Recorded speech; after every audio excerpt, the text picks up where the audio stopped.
What's going on? You listen to King Cam and Ujumbe podcast.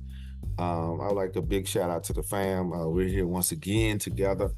Um, so I'm just very thankful for you guys for being here. Shout out to the fam in the diaspora, in Zimbabwe, in Ethiopia, Nigeria, Cameroon, to the house of in the Bambara fam, to the fam in Sudan. Okay, Brazil. Who else we got?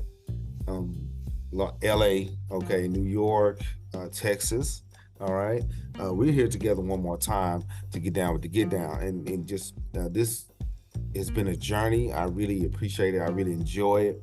We got a few more segments before we transition to summer school. So I'm very excited about that. And summer school is going to be individualized topics. It won't be a book study or a book review or a book haul or whatever you want to call it, but we're going to get to individualized topics that arrested my attention the last couple of months, and so we're going to delve into it. All right, but without wasting you guys' time, let's get down to the business. Let me get my screen together. All those things.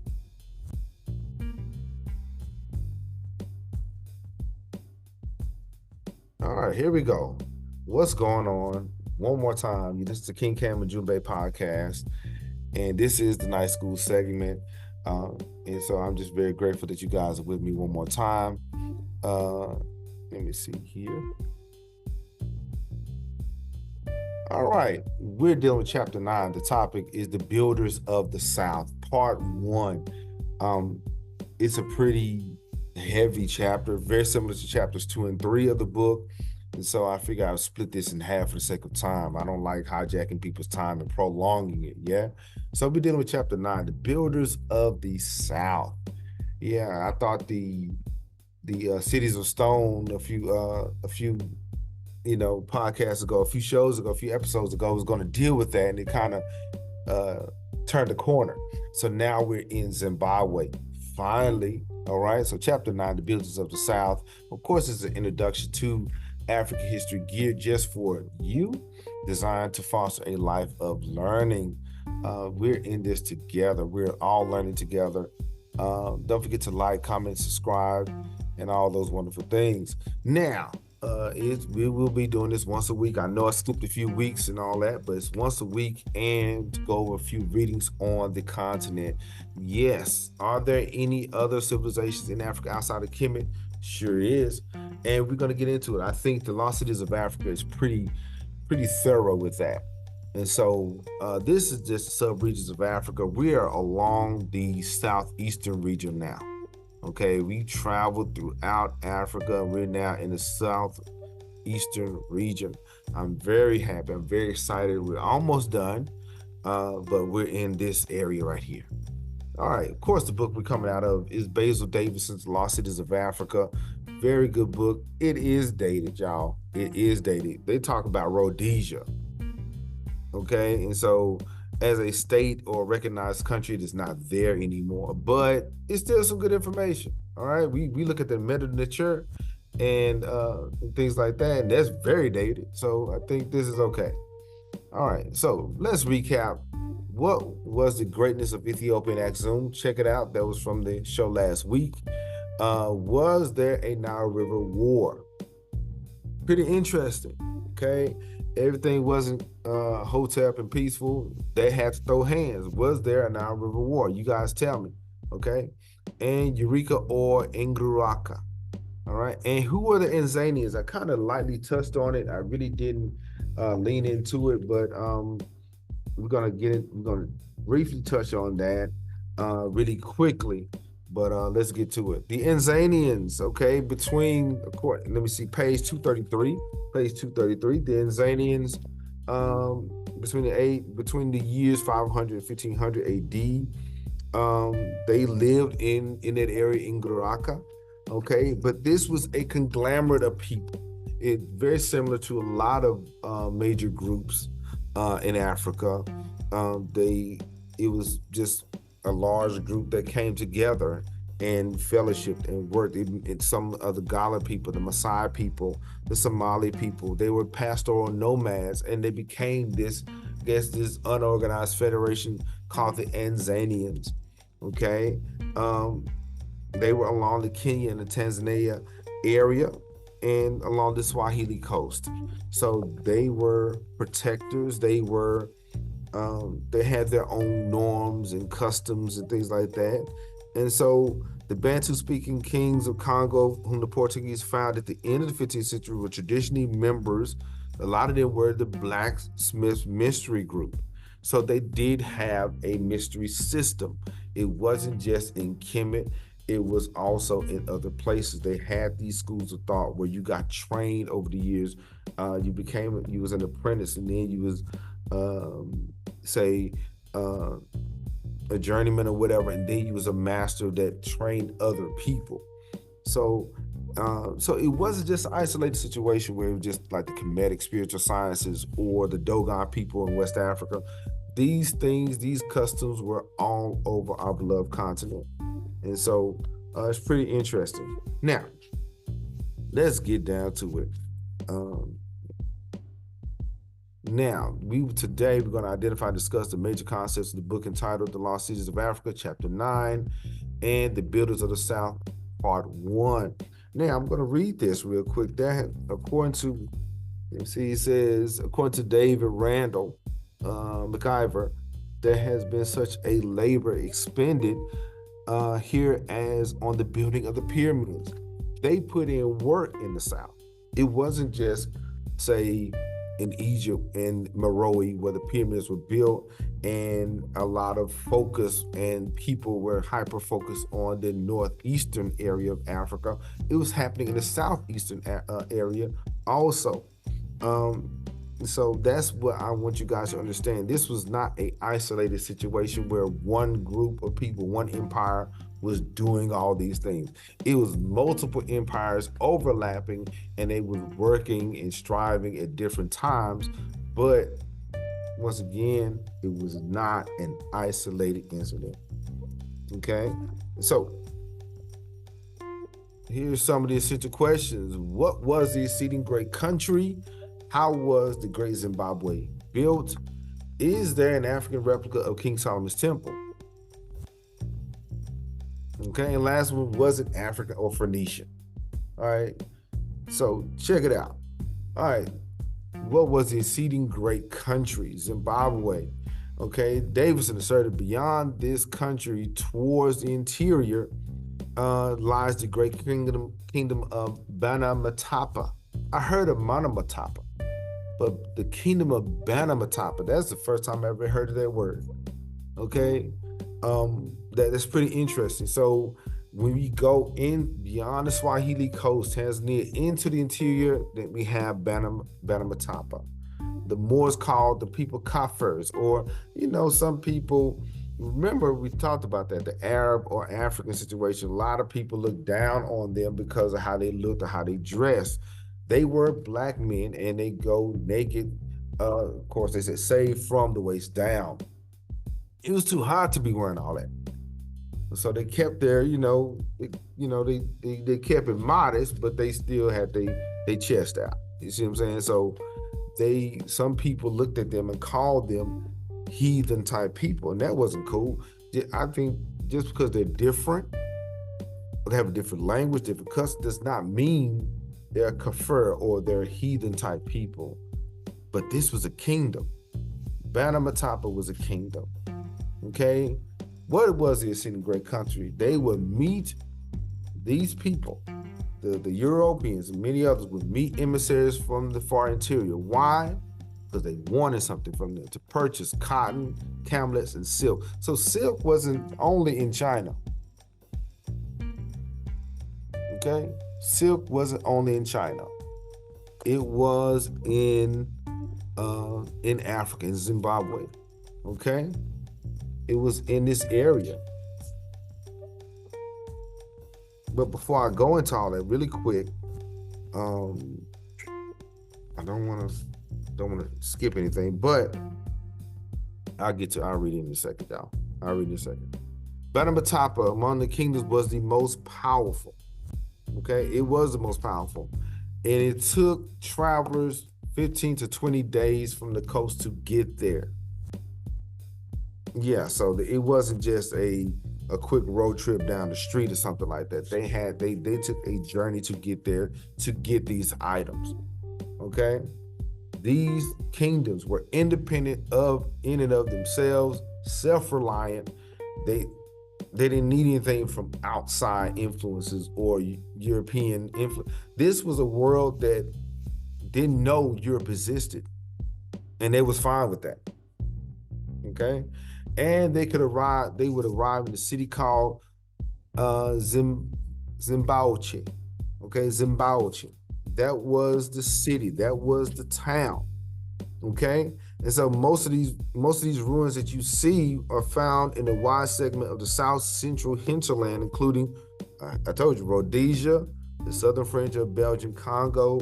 The king Monomotapa, Barbosa had told his 16th century audience, is lord of an exceeding great country. This dude here wasn't just a random cat that they just put and they called him a chief. The king of Monomotapa was the guy. He was the Insubiti in the South. He was the Mansa Musa of the South. He was that guy. Whoever had that title, King of Monomotapa, was the guy. Okay? And this was a culture.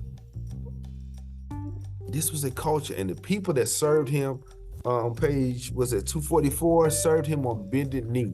They bowed and they gave him his food, or bowed and gave him his drink and things like that. This was an organized situation, and these Europeans didn't understand. Right? So, and I just want you guys to understand, the king of Zimbabwe was that guy. Okay? He ran this. This was not an isolated situation where it just was in West Africa, Mali, where Mansa Musa was running it, or in Kemet with it. It was happening in the South also. And on time we really think about South Africa is we talking about the Zulus. Shout out to the Zulus. Love you guys. Shaka Zulu. Love him. But there was other kings in Africa. Other queens in Africa. All right? So this was an exceeding great country. Okay, remember the Ethiopian builders, by the way. Okay, after Axum, they still build stone monuments, and they continued the skill of dry stone masonry and spread the knowledge into Central Africa, into Zimbabwe. They handed this information over, passed it down, and of course, these guys would take it in and say, hey, we like this idea. It works for us. And so we're gonna roll with that.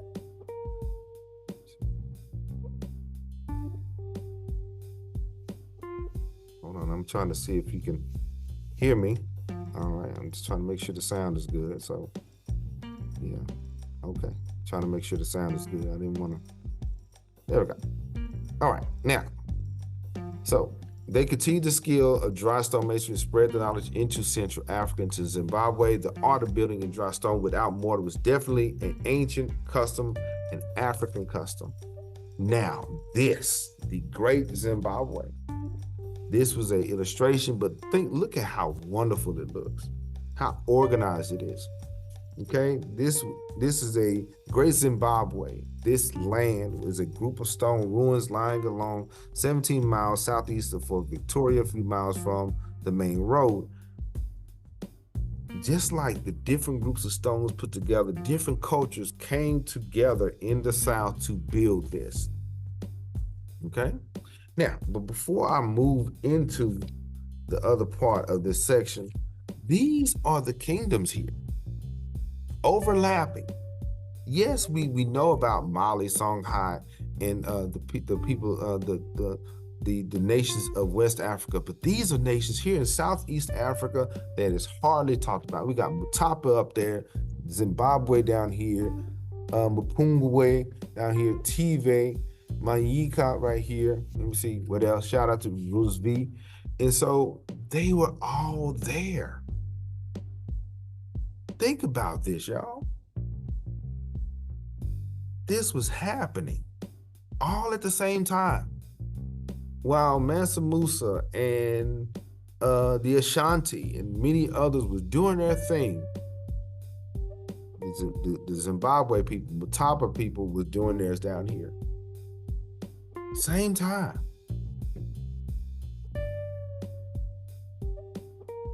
So I want you guys to get an understanding that Africa is vast and it is large and it's powerful. And you guys can still, we all can still rise and take this mantle to the next level. All right, move on. Okay, these were, of course, the kingdoms isolated here. And each one of these groups, Motapa State, Tora, Great Zimbabwe, Mapela, Biri, Kitive, these kings and queens ruled their area without question. Of course, the Europeans would try to say, oh, they were just chiefs. No, they weren't just chiefs. They were kings and queens of their nation. And I think they need to get their proper respect and their proper due, because the issue is they will relegate, they will downplay their names and say that, oh, they were just chiefs. No, they weren't. They were kings and queens. Okay? All right. Now, how was this built? The Great Zimbabwe is a group of stone ruins laying, of course, I told you, about 17 miles southeast of Fort Victoria. According to Davidson, 2 of its buildings stand out among the rest, known as the Acropolis. The first was a strong defensive structure, just like this one, on the outside here, on the outside there. And the second is known as the Temple. Now, maybe you can kind of tell me the comment section to my section in my fam down there in Zimbabwe. Shout out to the Ujumbe fam down in the South. Was this temple another form of rites of passage or spiritual system or spiritual science? Okay, we're pretty interested. Was this information passed down from one generation to the next in this temple? Was the king crowned in this temple? What do y'all think? Okay, all right, let's get it. Okay, so how was it built? The building appeared to have sprung from the native craftsmanship and ingenuity of the people. The building came from the people. It was made by the people. It was not foreign influence that came in and gave them their stuff and taught. No, the people built this. Everywhere, these structures are marked with originality, seems to owe nothing to the rest of the world. This is according to Davidson. Zimbabwe, Great Zimbabwe, owes the world nothing. We had our own scientists, our own architects, our own great leaders to build these items, to build these places so we can live. All right. Now, the Monomotapa. Though not Prester John, as we talked about, that cat, I tell you, he was elusive. Monomotapa was a noble and a religious figure, and he was the lord of a state or power. But the reason why I put these together, this was the great bird at the top. This was the great bird, very symbolic in Zimbabwe, and down here is Haru. There is a great significance and a great similarity between Haru and the great bird in Monomotapa. So I just like to believe, of course, this custom came from the South, moved up north, but whoever had this symbol, whoever donned this or had this by their house or in their area, it let the people know that this person was the leader, this person was the king. Okay. As I said many times before, Kemetic culture came from the South. All right. Now, is there an African replica of King Solomon's temple? Okay. This is debatable. Shout out to the Limba people down south. Shout out to them. There's a lot of Jewish African cultures down in the southeastern area. The Lemba people is one of them, and there's some in Ethiopia. But this fortress is on a hill, similar to the temple on the Mount Moriah. Now, is it line for line, word for word the same? No, come on, y'all. But the bones are there. You kind of see and understand what they was getting at. And remember that the Ethiopians and many others had a lot of interaction with the people of Israel. Okay, so a lot of that was probably brought down when it came down to how they built this building. But that's debatable also, because a lot of the customs and culture predates Solomon's temple. All right. So the Portuguese can't believe that this originally came from the Africans, so they would say, no, it must have came from somebody else like the Phoenicians. But, you know, I'm almost out of time, so let's get to it. Essential question real quick. What was this city and great country? Okay, that's another one. How was the Great Zimbabwe built? Is there an African replica of King Solomon's temple? Not exactly, but the bones are there. And was it African or Phoenician? We know it was African. It was not Phoenician or some medieval group that came in and just helped the black people do their thing. Okay, that's what it is. We have to. Even the scientists were saying, no, this was originally from Africa. Now, what's next? Next week, we will continue to discuss chapter 9. And for more on East Africa, check out Home Team Sankofa, Pan-African Series, Dr. Ben, Dr. John Henry Clark, the African History page, and AE Learning, and many others, just to name a few. And some more books. Of course, as an Amazon affiliate, I earn from qualifying purchases. Books like The Ancient African Kingdoms by the Ancient African Kingdoms and the Great Kingdoms of Africa. So that they're good. Pre-Colonial Black Africa by Sheikh Anta Diop, and The Introduction to African Civilization by John G. Jackson. That is a must read. You got to get in on that. And For Babylon to Timbuktu by Rudolph Windsor is another great book. All right, man, this is some good stuff. I'm very excited. I learn something new almost every week, and I hope you guys are too. But before we go, prayers for peace and unity and stability for our family along the Sahel region, along the Bilateral Sudan and Ethiopia, Congo. Our children in Congo are going through it. And even in our neighborhoods in the United States, we're going through it, okay? Let's pray for peace and unity and stability for all of our families, all right? And of course, we just got through dealing with chapter 9, the Builders of the South. You just got to listen to King Cam and Ujumbe podcast. And Ujumbe means message. And today's message is the Builders of the South, part 1. Get ready for part 2. Much love to Peachy Cam Events and Designs, Pan-African Bookstore, so many others. Goodness, there's so many great people. The African History Network. Shout out to you guys. I'm just very excited. There's the African History School. Shout out to the Ujumbe fam, every last one of you. You guys are awesome, and I just can't wait. I can't wait to keep it going, and I will talk to you later. Peace.